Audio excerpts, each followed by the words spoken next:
Kerala cricket saga യാത്ര അങ്ങനെ തിരുവനന്തപുരത്തെത്തി. കാസർഗോഡ് നിന്ന് ഞങ്ങൾ ഈ യാത്ര തുടങ്ങിയിട്ട് 15 ദിവസം പിന്നിട്ടു.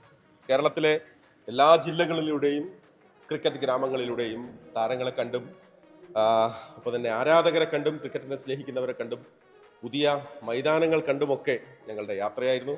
ഒരു പുതിയ അനുഭവം ക്രിക്കറ്റിനെ സ്നേഹിക്കുന്ന ഒരാളെന്ന നിലയിൽ ഈ യാത്ര ഒരുപക്ഷെ നമ്മളെ കരിയറിൽ എന്നും ഓർത്തു വെക്കുന്നതാണ്.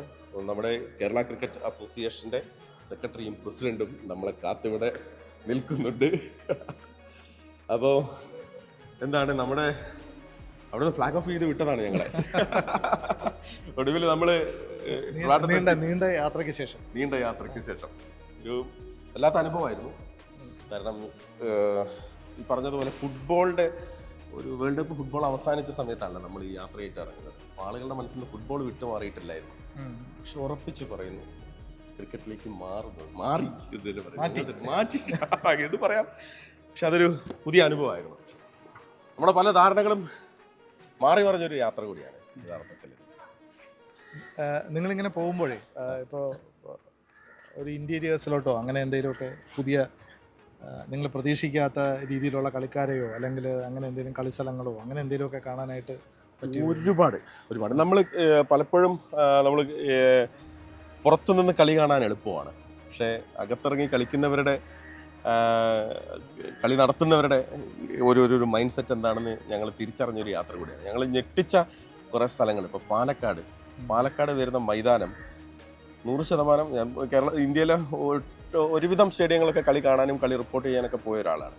പക്ഷേ ഇന്ത്യയിൽ വരുന്ന ഏറ്റവും വൺ ഓഫ് ദ ബെസ്റ്റ് സ്റ്റേഡിയമായിട്ട് പാലക്കാട്ടെ സ്റ്റേഡിയം മാറും എന്നുള്ള കാര്യത്തിൽ ഒരു സംശയവുമില്ല. അതിനൊരു ഗാലറി കൂടി പണിഞ്ഞ് അവിടെ ഒരു ഇന്റർനാഷണൽ ഗ്രൗണ്ടാക്കി മാറ്റണം എന്നുള്ളതാണ് ഒരു അപേക്ഷ. പക്ഷേ ഞാൻ മനസ്സിലാക്കിയത് ഒരു ഫസ്റ്റ് ക്ലാസ് ആണ്, ഫസ്റ്റ് ക്ലാസ് മൈതാനമാണ്.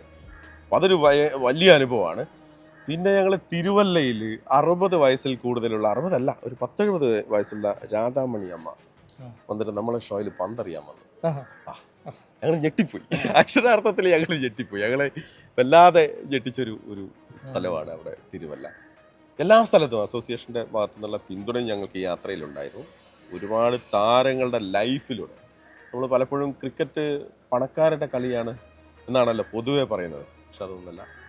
ഡ്രീം ഉണ്ടെങ്കിൽ അതിനെ സപ്പോർട്ട് ചെയ്യാൻ ആളുണ്ടെങ്കിൽ മുന്നോട്ടേക്കൊക്കെ പോകാൻ പറ്റുന്ന. അതെ, ഈ ഞാൻ കിട്ടുന്ന അവസരത്തിലൊക്കെ പറയാറുള്ളൊരു കാര്യമാണ്. പൊതുവിലൊരു ധാരണ ക്രിക്കറ്റ് വലിയ പണക്കാട്ട. പക്ഷെ നമ്മുടെ ഈ ടീമുകളിൽ കളിക്കുന്ന പിള്ളേർ മിക്കവാറും എല്ലാം കുറച്ച് സ്ട്രഗിൾ ചെയ്യുന്ന ബാക്ക്ഗ്രൗണ്ട് വന്ന ആൾക്കാർ കൂടുതലും. അത് ഇപ്പോൾ ഈ പറഞ്ഞതുപോലെ ഇപ്പോൾ ഓരോ ജില്ലയിലും ഇപ്പം നിങ്ങൾ തൃശ്ശൂർ, ഞാൻ വിനോദിൻ്റെ ഒക്കെ കണ്ടു. അപ്പോൾ വിനോദൊക്കെ അങ്ങനെ വളരെ സ്ട്രഗിൾ ചെയ്ത് വന്നവരാണ്. ഒരു വെൽ ഓഫ് ആയിട്ടുള്ള ഒരു ഇതിലുള്ള ആൾക്കാരല്ല.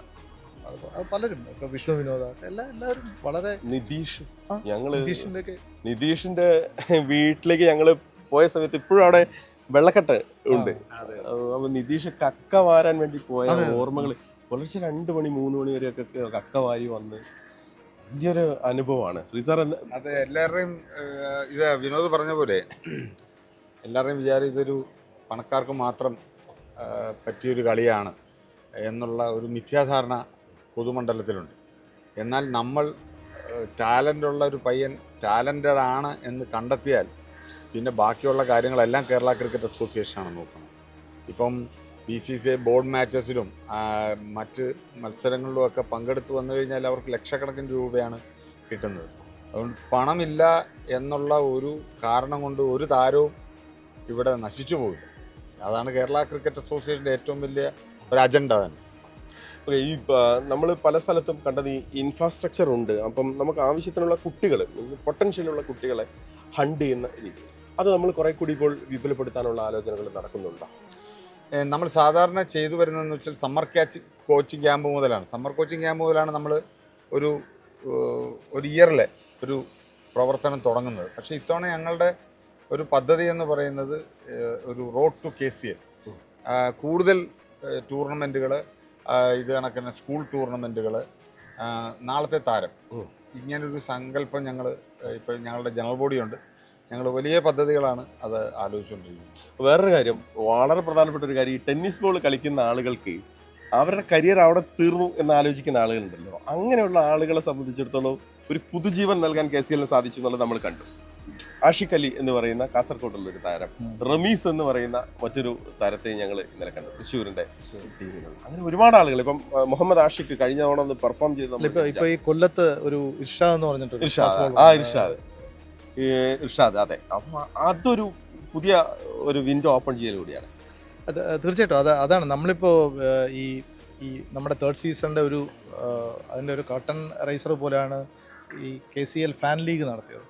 ഫാൻ ലീഗ് നടത്തുമ്പോഴും നമ്മുടെ ഉദ്ദേശം എന്ന് വെച്ച് കഴിഞ്ഞാൽ ഒരു ക്രിക്കറ്റ് ഫാൻസിനെ ഇതിലോട്ട് കൊണ്ടുവരിക, അല്ലെങ്കിൽ നമ്മുടെ ഓരോ ജില്ലയിലും ഉള്ള ഈ നമ്മുടെ ഫ്രാഞ്ചൈസീസിനെ അതാത് ജില്ലയിൽ ഒരു ഫാൻ ബേസ് ഉണ്ടാകുക എന്നുള്ളതിനപ്പുറം ഇതിൽ കളിക്കുന്ന ഇപ്പോൾ ഫാൻ ലീഗിൽ പങ്കെടുക്കുന്ന പലർക്കും സീരിയസ് ആയിട്ട് കളിച്ചു കഴിഞ്ഞാൽ ടീമിൻ്റെ പാട്ടാവാൻ പറ്റുമോ എന്നുള്ളൊരു തോട്ടും കൂടെ നമ്മൾ അവിടെ ഒന്ന് ഇട്ട് കൊടുത്തിട്ടുണ്ട്.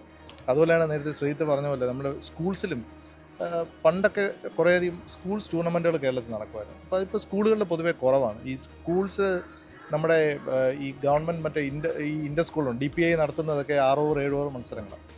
പക്ഷെ നമ്മളത് കുറച്ചും കൂടെ ഒന്ന് നല്ലതായിട്ട് സ്കൂൾസിലെ ടാലൻറ്റ് ഇത് ചെയ്യുന്ന അങ്ങനെ ഒരു കാര്യം നമ്മുടെ ഈ KCL കഴിഞ്ഞ് ഇമ്മീഡിയറ്റ് ആയിട്ട് തന്നെ ഇത് അങ്ങനെ ഒരു ഇത് ചെയ്യാനായിട്ടുള്ളത്. കാരണം സ്കൂളുകളിൽ കൂടെ കൂടുതൽ നമുക്ക് പുതിയ ടാലൻറ്റിനെ ഐഡൻറ്റിഫൈ ചെയ്യാൻ പറ്റും. എന്നുവെച്ചാൽ ഈ ഒരു സീരിയസ് ക്രിക്കറ്റിലോട്ട് കൊണ്ടുവരാൻ പറ്റും. പിന്നെ ഈ നേരത്തെ മഹേഷ് പറഞ്ഞ പോലെയുള്ള ആ ഒരു മിഥ്യാധാരണ ഈ എന്താണ് പണക്കാരുടെ കളിയാണ് അങ്ങനെയൊക്കെ ആ ഒരു കാര്യം ഈ സ്കൂൾസ് കുറച്ച് ആക്റ്റീവായി കഴിഞ്ഞ് കഴിഞ്ഞാൽ കുറേ ആൾക്കാർക്കെങ്കിലും മനസ്സിലാവും. നമുക്ക് അതിൽ നിന്ന് പിക്ക് ചെയ്ത് നമ്മുടെ അക്കാഡമികളിലോട്ട് കൊണ്ടുവരാൻ പറ്റും നല്ല കുട്ടികളെ. നമുക്ക് നല്ല ട്രെയിനിങ് കൊടുക്കാൻ പറ്റും. അങ്ങനെ അവരെ ഡെവലപ്പ് ചെയ്തെടുക്കാൻ പറ്റും. അങ്ങനെ ഒരു പ്ലാനും കൂടെ ഉണ്ട്. പക്ഷേ അതെല്ലാം നമ്മൾ പ്രൊജക്റ്റ് ചെയ്യുന്നത് ഇതുപോലെ തന്നെയാണ്. ഒരു ഫ്യൂച്ചർ ഒരു KCL സ്റ്റാർ ആകുക നിങ്ങൾക്ക് വേണ്ട എല്ലാ സഹായവും അസോസിയേഷൻ ചെയ്യും. നിങ്ങളൊന്ന് ഇങ്ങനെ ടാലൻ്റ് ഉണ്ടെന്ന് പ്രൂവ് ചെയ്താൽ മാത്രം മതി. അത് നമ്മൾ ക്യാച്ച് ചെയ്യും. നമ്മൾ അവർക്കുള്ള അവരൊരു സ്റ്റാർ ആകുന്നത് വരെയുള്ള എല്ലാ സൗകര്യങ്ങളും നമ്മൾ ചെയ്തു. ഞങ്ങൾ 2 ജില്ലകളിൽ, ഞാനത് പ്രത്യേകിച്ച് എടുത്തു പറയാൻ കാരണം ഞങ്ങൾ കാസർഗോഡ് മുതൽ ഇവിടെ വരെ യാത്ര ചെയ്ത് വന്ന സമയത്ത് 2 ജില്ലകൾ, ഒന്ന് കോഴിക്കോട്, ഒന്ന് പത്തനംതിട്ട, ഈ 2 ജില്ലയിൽ നിന്നുള്ള ക്രിക്കറ്റ് ആരാധകരുടെ ഒരു പരിഭവം അവർക്ക് സ്വന്തമായിട്ടൊരു മൈതാനം ഇല്ല എന്നുള്ളതാണ്. അത് നമുക്ക് വളരെ പെട്ടെന്ന് തന്നെ ആ സങ്കടം മാറ്റി കൊടുക്കാൻ പറ്റില്ല. തീർച്ചയായും. കാര്യം നമ്മൾക്ക് ഇപ്പോൾ തന്നെ നിലവിൽ 12 ഗ്രൗണ്ടുകളുണ്ട്. പക്ഷെ 14 ജില്ലകളിലും ഇല്ല. അതിലില്ലാത്ത ഒരു ജില്ലയാണ് കൊല്ലം. കൊല്ലത്ത് ദ്രുതഗതിയിലാണ് അതിൻ്റെ വികസന പ്രവർത്തനങ്ങൾ നടന്നുകൊണ്ടിരിക്കുന്നത്. എഴുകോളിലാണ് ഞങ്ങൾ ഒരു മലയുടെ നല്ല ഗംഭീരമായിട്ടുള്ള ബ്യൂട്ടിഫുൾ ആയിട്ടുള്ള പ്ലേസ്. പിന്നെ നമുക്ക് നമ്മളുടെ ഒരു നടപടിക്രമം ഉണ്ടല്ലോ, അത് വളരെ സുതാര്യമായി സ്ഥലം കിട്ടുന്ന ഒരു പരിമിതികളുണ്ട്. ഇപ്പം നമ്മളെ സംബന്ധിച്ചിടത്തോളം നമുക്ക് ഗ്രൗണ്ടുകൾ ഇല്ലാത്തത് ഒന്ന് കോഴിക്കോട്, അതുപോലെ തന്നെ തൃശ്ശൂർ, പത്തനംതിട്ട. അപ്പോൾ ഇങ്ങനെ ഉള്ള ഗ്രൗണ്ടുകളില്ലാത്ത സ്ഥലങ്ങൾ അവിടെ വലിയ നമുക്കൊരു ചലഞ്ചസ് തന്നെയാണ്. പക്ഷെ ഞങ്ങൾ പത്രപരസ്യം 2-3 തവണ കോഴിക്കോടിൻ്റെ കാര്യത്തിൽ കൊടുത്തു, 3 തവണ കൊടുത്തു. പത്തനംതിട്ടയിലും ഇതണക്ക് ശ്രമങ്ങൾ അവിടുത്തെ ജില്ലാ കമ്മിറ്റികൾ നടത്തുന്നുണ്ട്. നമ്മൾ ഇവിടെ ഇപ്പം തൃശ്ശൂർ നടപടിക്രമം നടന്നുകൊണ്ടിരിക്കുന്നു. ഇപ്പോൾ 14 ജില്ലയിലും സ്വന്തമായിട്ട് സ്റ്റേഡിയം അല്ല ക്രിക്കറ്റ് ഗ്രൗണ്ട് വന്നാലേ നമുക്ക് നമ്മളുടെ ലക്ഷ്യം KCL ആണ്. KCL എത്രത്തോളം വളർത്താൻ പറ്റുമോ അതിനുള്ള എല്ലാ സംവിധാനങ്ങളും ഒരു 2030 കൂടിയൊക്കെ കേരളത്തിലെ എല്ലാ ജില്ലകളിലും ഗ്രൗണ്ട് വരാൻ പറ്റുന്ന തരത്തിലുള്ള ഒരു വിഷൻ 30 വേണ്ടി വരത്തില്ല. ഞങ്ങളുടെ നടപടികൾ നടന്നുകൊണ്ടിരിക്കുകയാണ്. ഇപ്പം ഗ്രൗണ്ടുകൾ ഇല്ലാത്ത സ്ഥലങ്ങളിൽ ഇപ്പം എറണാകുളത്ത് തന്നെ ശ്രീശങ്കര കോളേജ്, ഐരാപുരം, അവിടെ 2 ക്രിക്കറ്റ് ഗ്രൗണ്ടുകൾക്കുള്ള MOU ചെയ്തു. അതിനുശേഷം അവിടെ ഇന്നിപ്പം അവർ ഗ്രൗണ്ട് ക്ലിയർ ചെയ്യുന്ന വർക്ക് തുടങ്ങി. ഞങ്ങൾ ടെൻഡർ ചെയ്യാനുള്ള നടപടികൾ തുടങ്ങി. നമ്മളെ സംബന്ധിച്ചിടത്തോളം താമസമില്ല. പക്ഷെ നടപടിക്രമങ്ങൾ പൂർത്തിയാക്കുന്ന താമസങ്ങൾ മാത്രമേ ഉള്ളൂ. നടപടികൾ വളരെ സുതാര്യമായിട്ട് നടത്തി വരുന്നൊരു സംഘടനയാണ്. അത് കാരണം നമ്മളെല്ലാ ജില്ലയിലും നോക്കിക്കൊണ്ടിരിക്കുകയാണ്. ഇപ്പം കാസർഗോഡ് നിങ്ങൾ കണ്ടു കാണുമോ? കാസർഗോഡ് ഗ്രൗണ്ടിൽ ചെറിയൊരു നിയമപ്രശ്നത്തിന്റെ പുറത്താണ് അവിടെ മറ്റ് സ്ട്രക്ചറുകൾ പണിയാൻ പറ്റാത്തത്. അതിപ്പം നമ്മുടെ മന്ത്രിമാരെ ഞങ്ങൾ കണ്ടിട്ടുണ്ട്. അവരും വളരെ പോസിറ്റീവാണ്. അത് ഉടനെ തന്നെ അത് ചെയ്തു കഴിഞ്ഞാൽ അവിടെ ബാക്കിയുള്ള ഡെവലപ്മെൻറ്റ്സ് ഉണ്ടാവും.